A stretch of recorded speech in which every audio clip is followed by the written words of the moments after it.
right, I reckon it's time to start the old patina preservation video. I'm going to be using a product that I used on my 59 Apache, and I fully intend on using on the 63 C10, and I'm going to do it right in front of all of you. Disclaimer, this is important. What I'm doing in my truck is what I want to do to my truck. Do not take this information and run with it, okay? I'm using this product on original paint with rust. Please do not do this if you're not sure you want to do it, because I'm going to be honest, I don't know how easy it comes off because this stuff dries hard as nails. I put it on my trucks. I enjoy the finish. It's like heavy metal opera. It ain't for everybody. So watch the video. If you like what you see, do your truck or don't. I'm not telling you what to do. Here we go.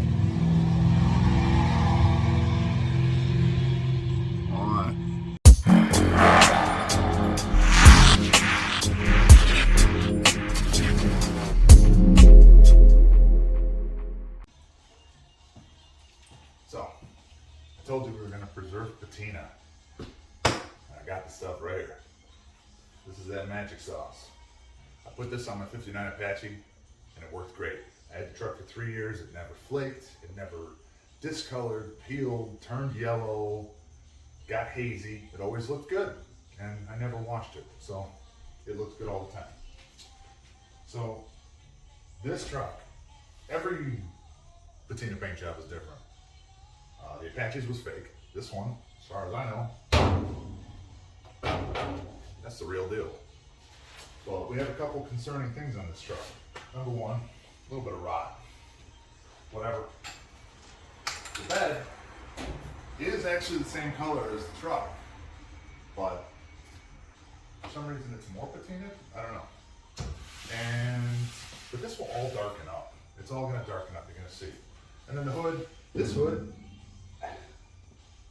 you know, I know it looks really red, but this hood is green or blue. There's a lot of paint right here, and I'm pretty sure it's blue or green, and up here it's blue or green too. It's not going to match. It's not about matching. But anyway, here's that special sauce. This is it right here. Flood by Penetrol.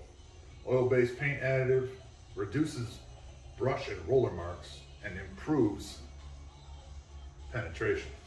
So, to do this, there's really no science to it. Don't do as I say, not as I do. I'm not responsible if you mess up your paint job, okay? I'm just telling you this is what I use. Probably be a good idea to wash it, maybe a little bit of soap and water, get all the dust and dirt, and grime, and whatever else is on there off of it. I don't care, so I am going to, child safety. I'm going to show you. It doesn't take much. Okay, so I have my Flood, cheapy little paint tray, and a foam roller brush. Now I've never used a foam roller brush, so this is the first time for all of us. I used a brush last time, but we'll give it a shot with a roller. What's the worst that's going to happen? Doesn't take a lot. It's got the color of, if you can see that on camera, very varnished gasoline color. Okay, so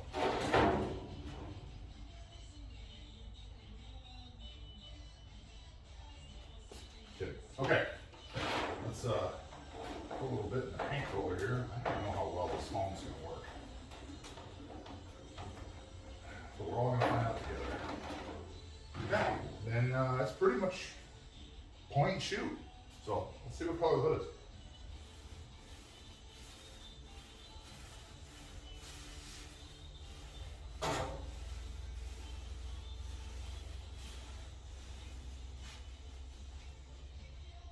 Okay.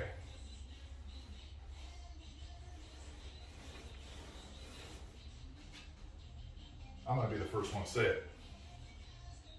I don't like the foam roller.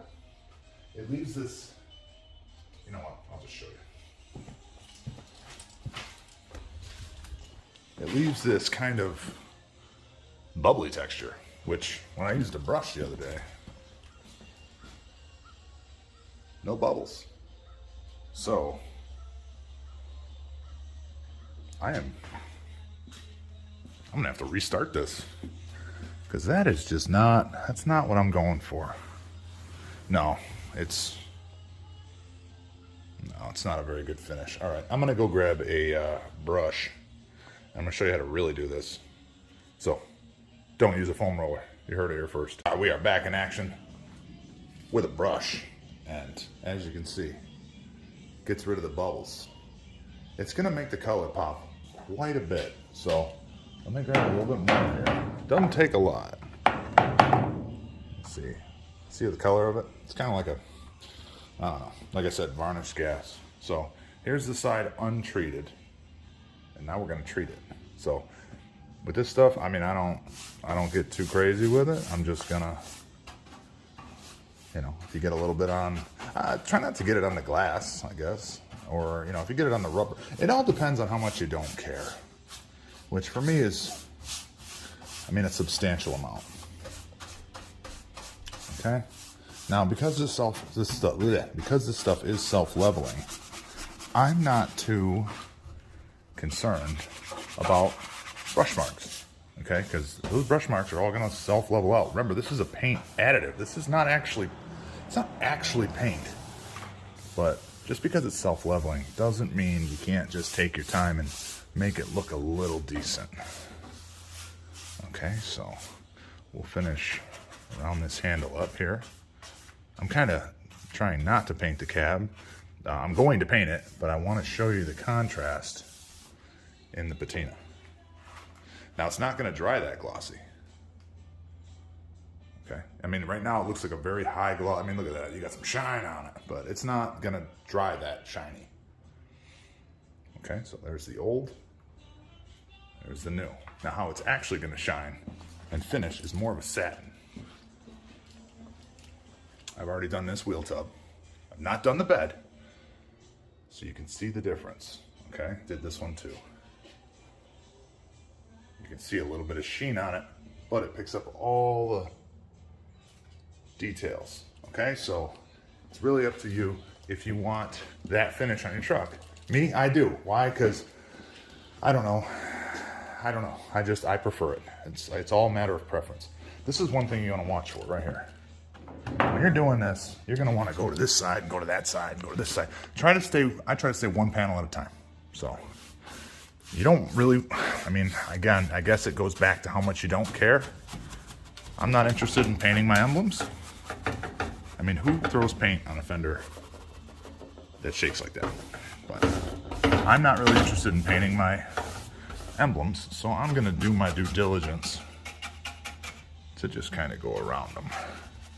I mean, it's not really imperative. I don't care that much, but, and then I'm gonna pretty much stay out of there. I mean, I'm gonna get in there, but I'm not gonna focus too much of my time on that. I have a quick little fix for that coming up in a future video. If you're into the whole, I hate the term rat rod, but if you're into the whole patina kind of look vibe. Okay, so now you can see the back of the fender is finished. It just picks up a lot more color. And then the front is unfinished.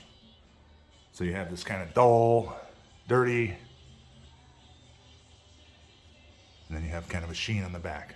Now, whether you do this to your truck or not is entirely up to you, or your car, or your Harley Davidson or your Yamaha Davidson. It doesn't really matter. It's just a matter of preference. So what I'm going to do actually right now is knock out this entire side, because it's really hard to paint and video yourself. And I don't have a full-time camera guy. So let me finish up this side of the truck, and then I will be right back with you. So we got one side done. One whole side of the truck is done, and I'm going to be honest with you. Don't let it scare you, because it's going to look really wet. And you're going to be like, oh man, I really didn't want that finish. I don't like that glossy finish. Don't worry. It will dull out. Okay, let me show you. Got one whole side of the truck done. Don't worry, it does not dry that glossy. You know what? It really doesn't much matter to me if you do it or not. I'm just showing you what I do.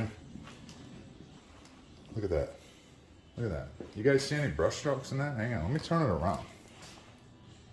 I mean, aside from the actual paint being shitty, I mean, that top coat, man, that don't look too bad, does it?